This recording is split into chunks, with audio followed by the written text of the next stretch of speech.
ओम शांति। 26 अप्रैल 2023 के ईश्वरीय महावाक्य। पहले एक नज़र मुरली के मुख्य पॉइंट्स पर। बाबा ने कहा, हे बच्चे, अपने दिल दर्पण में जांच करो, हम कितने % पुण्य आत्मा बने हैं। अगर खुद ही पुण्य आत्मा नहीं बने हैं तो औरों को कैसे बनाएंगे। परम धाम निवासी सच्चा बाबा तुमको भी सच्चा बनाने आए हैं। तुम जितना बाप के साथ सच्चे रहेंगे उतना बाप के सच्चखंड में तुमको उच्च पद मिलेगा। सारा मदार है पढ़ाई पर। इस पढ़ाई में तुमको रेस करनी है। अभी तुम जो अविनाशी ज्ञान रत्नों से भंडारा भरते हो वही काम में आना है। गृहस्थ व्यवहार में रहते बाप के साथ मट्टा सट्टा करना है, अर्थात व्यापार करना है। विनाशी धन के बदले बाप से अविनाशी धन लेना है। बाबा ने कहा, मैं ही तुम्हारा सब कुछ हूँ। एक मेरे साथ बुद्धि का योग जोड़ो और बाकी सब लौकिक माँ बाप मित्र संबंधी आदि जो भी हैं उनसे बुद्धि का योग तोड़ो। देखना चाहिए हमारे अंदर शुद्ध संकल्प आते हैं या विकल्प भी आते हैं। पहले संकल्प की ताली अंदर बजती है, फिर कर्मेंद्रियों से विकर्म कर लेते हैं। इसलिए विकल्पों से सावधान रहना है। और लास्ट में बाबा ने कहा, अभी बाप तुमको कितना गुलगुल बना रहे हैं। मुझ एक द्वारा ही तुम्हें सब सुख मिलते हैं। तभी तो बाप कहते हैं, बच्चे मेरे से ही सुनो। चेक करो बाप के साथ हमारा कितना लव है। मैं कितना देही अभिमानी बना हूँ और रात दिन कितना पुरुषार्थ करता हूँ। और अब सुनते हैं महावाक्यों को विस्तार से। बाबा ने कहा, मीठे बच्चे, तुम्हारा कर्तव्य है अविनाशी ज्ञान रत्नों की कमाई करना और कराना। दान पूछ कर नहीं किया जाता, करके दिखाना है। प्रश्न, बाप के दिल में कौन सी शुभ आश सदा रहती है? किस बात में बाप आप समान बनाने चाहते हैं? उत्तर, बाप के दिल में सदा ही बच्चों को सुख देने की आश रहती है। बेहद के बाप को कभी भी विकल्प व बुरा कर्म करने का संकल्प, दुख देने का संकल्प नहीं आ सकता, क्योंकि वह है सुखदाता। इसी बात में बाप अपने बच्चों को आप समान बनाना चाहते हैं। बाबा कहते, मीठे बच्चे, जांच करो मेरे अंदर सदा शुद्ध संकल्प रहते हैं, विकल्प तो नहीं आते हैं। गीत, मुखड़ा देख ले प्राणी जरा दर्पण में, कितने पाप और पुण्य हैं तेरे जीवन में। ओम शांति। भगवानुवाच, यह किसने कहा मुखड़ा देख ले हे प्राणी? प्राणी कहा जाता है जीवात्मा को। जीव आत्मा बच्चे हैं ना बाप के, जानते हैं हम आत्मा हैं। इस समय हमारी आत्मा का बाप परम पिता परमात्मा है। जीव जो शरीर है उनका बाप भी अब प्रजापिता ब्रह्मा है। हम बाप दादा की औलाद हैं। बाप बैठ जीव आत्माओं को समझाते हैं, हे बच्चे, अपने दिल दर्पण में जांच करो कि कितना % हम पुण्य आत्मा बने हैं, कितना हम पुण्य करते हैं। मनुष्य तो इन बातों को नहीं समझते कि दान पुण्य अविनाशी ज्ञान रत्नों का करना है। यह भी अभी बुद्धि में आया है कि हमारा बाप, टीचर, गुरु, सब कुछ वह एक बेहद का बाप है। देह अभिमान टूट पड़ता है। उस बेहद के बाप को हमने आधा कल्प याद किया है। याद करना भक्ति मार्ग से शुरू होता है। भक्त भगवान को याद करते हैं, समझते भी हैं भगवान एक है। हम आत्माओं का बाप वह निराकार है। साकार बाप तो जानवर आदि सबका है।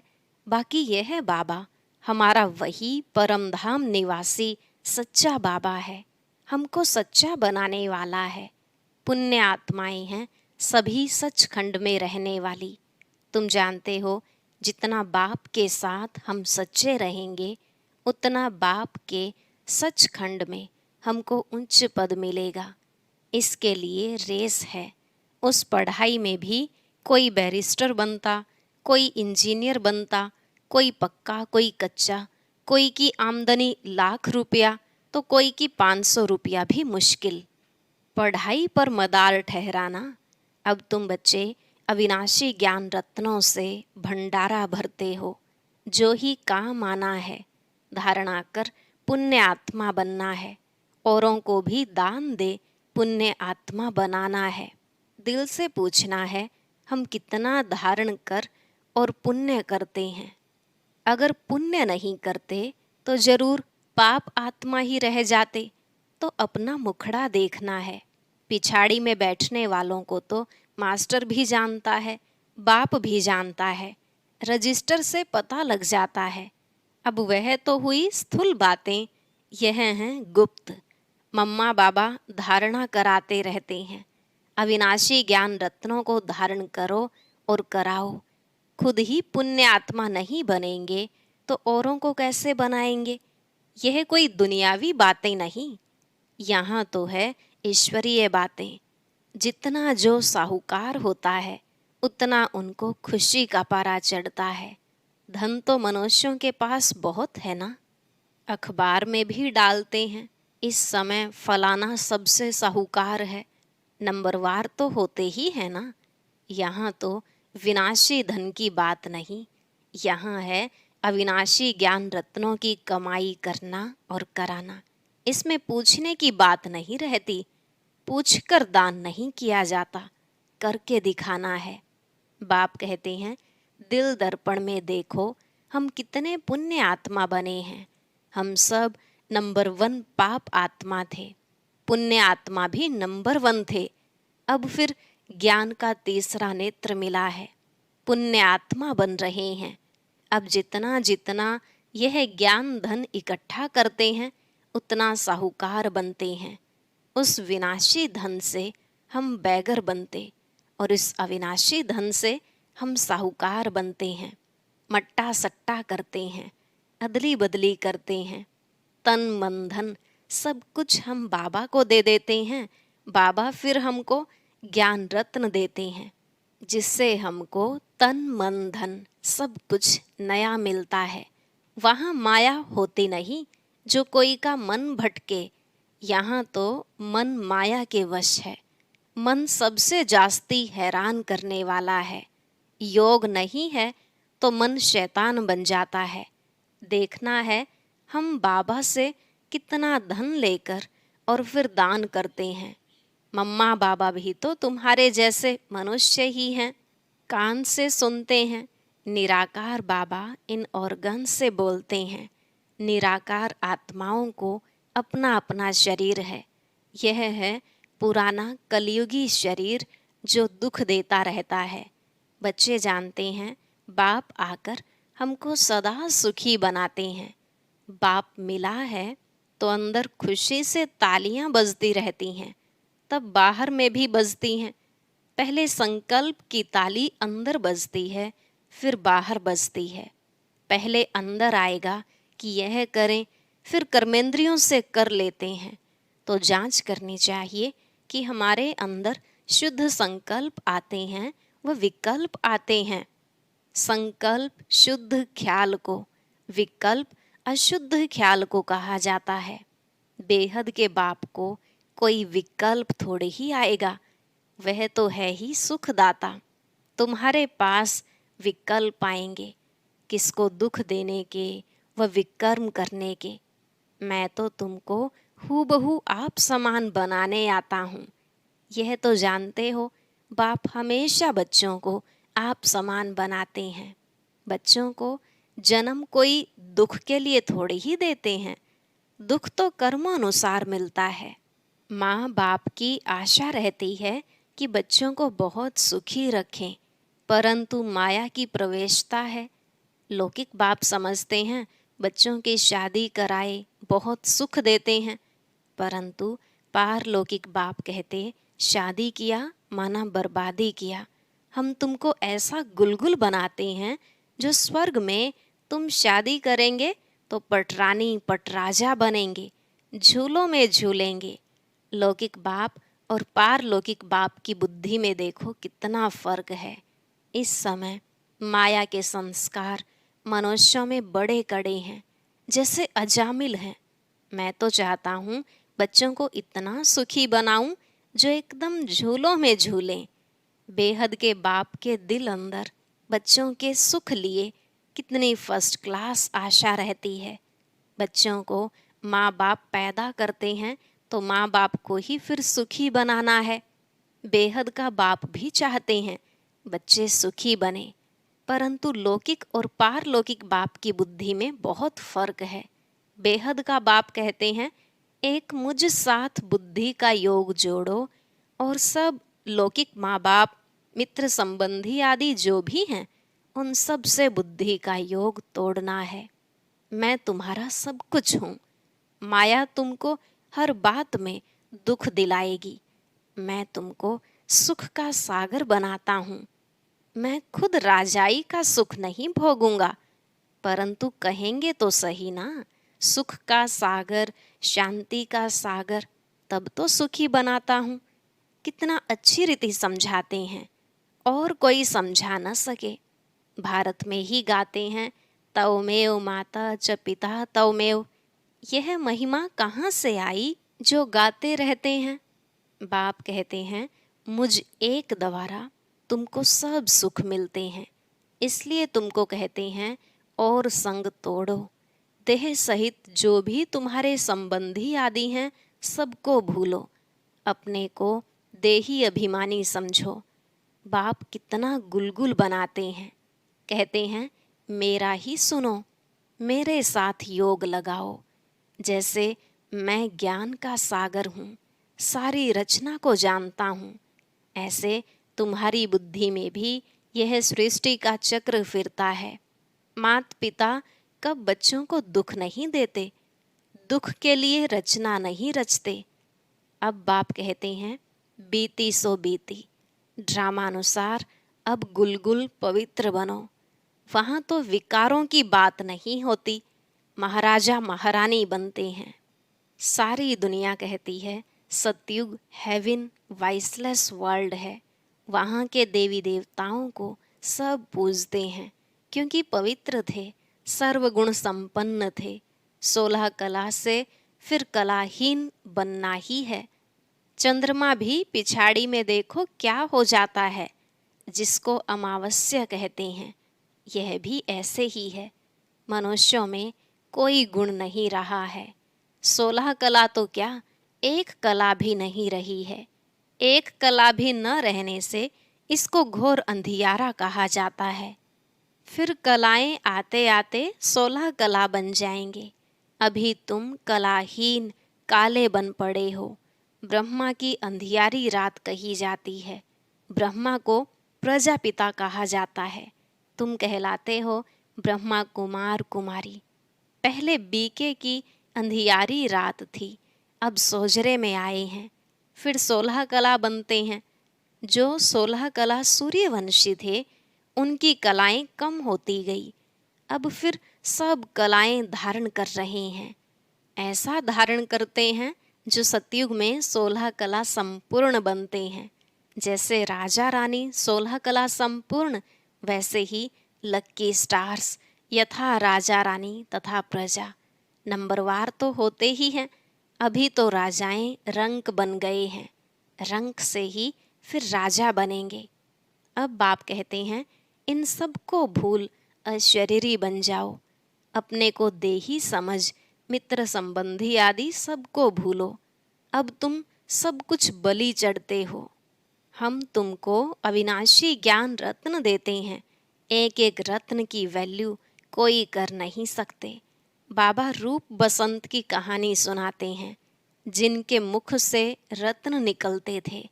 बाकी तो सब भक्ति मार्ग के शास्त्र बना दिए हैं। सदगति करने वाला एक ही बाप है, जो ज्ञान से तुम्हारी सदगति करते हैं। जिसको ज्ञान अमृत भी कहा जाता है, मान सरोवर कहते हैं, अमृत भी कहते हैं, वहाँ पानी पिलाते हैं। ब्राह्मण लोग लोटी में पानी डालकर कहते हैं अमृत है। वास्तव में यह ज्ञान तो नॉलेज है।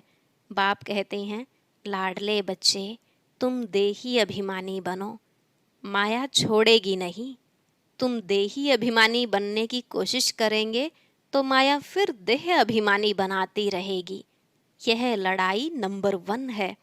माया देह अभिमानी बनाए एकदम खड्डे में डाल देती है। देरी नहीं करती तो अपनी बुद्धि से काम लेना चाहिए।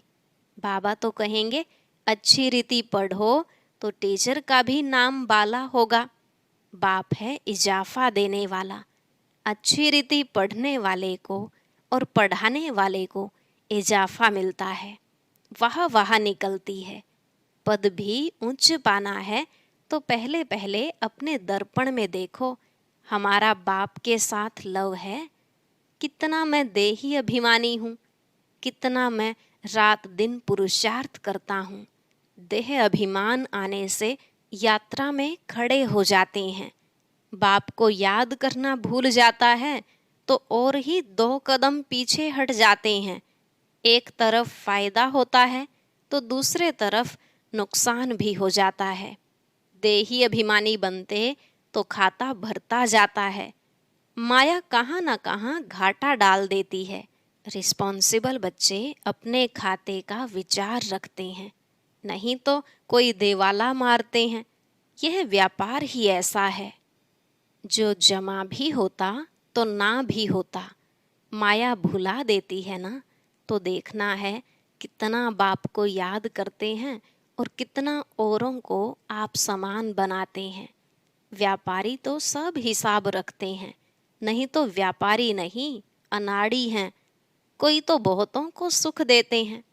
बच्चे बाबा को लिखते भी हैं कि फलाने ने ऐसा तीर मारा जो मैं पाप आत्मा से पुण्य आत्मा बन गया। उन पर बलिहार जाते हैं। साथ में शरीर निर्वाह अर्थ कर्म भी करना है।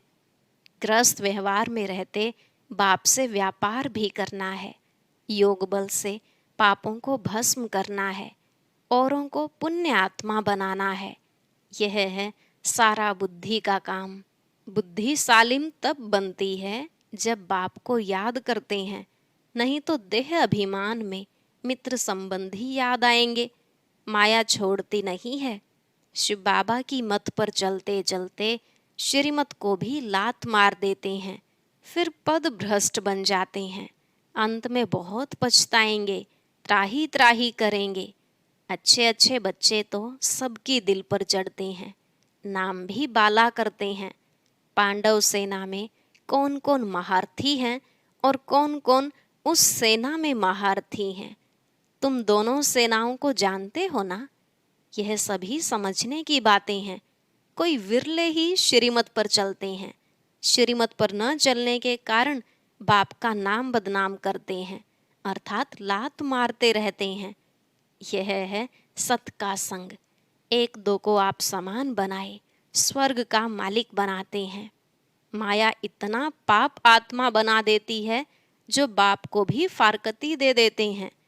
भक्ति मार्ग में सब सजनियां हैं। फिर बाप के रूप में अभी तुम बच्चे बने हो, फिर सजनी भी हो, तो सजनी को साजन की कितनी याद रहनी चाहिए। अच्छा, मीठे मीठे सिकिलधे बच्चों प्रति माता पिता बाप दादा का याद प्यार और गुड मॉर्निंग। रूहानी बाप की रूहानी बच्चों को नमस्ते। रूहानी बच्चों की रूहानी बाप दादा को नमस्ते नमस्ते। Good morning. शुक्रिया बाबा, शुक्रिया। धारणा के लिए मुख्य सार। पहला पॉइंट, रूप बसंत बन मुख से ज्ञान रत्न निकालने हैं। योग से अपनी बुद्धि को सालिम बनाना है। दूसरा, बाप समान सबको सुख दे सुखदाता बनना है। कभी भी दुख देने का बुरा संकल्प व विकल्प नहीं उठाना है। आज का वरदान, मन को श्रेष्ठ पोजीशन में स्थित कर पोज बदलने के खेल को समाप्त करने वाले सहज योगी भव। मन को श्रेष्ठ पोजीशन में स्थित कर पोज बदलने के खेल को समाप्त करने वाले सहज योगी भव। बाबा ने कहा, जैसी मन की पोजीशन होती है वह चेहरे के पोज से दिखाई देती है।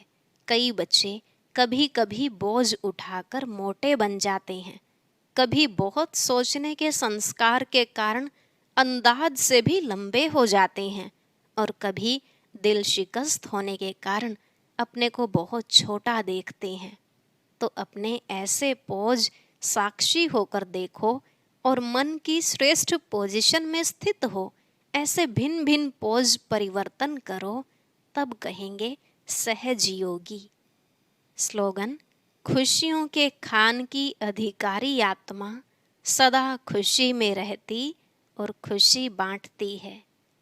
खुशियों के खान की अधिकारी आत्मा सदा खुशी में रहती और खुशी बांटती है।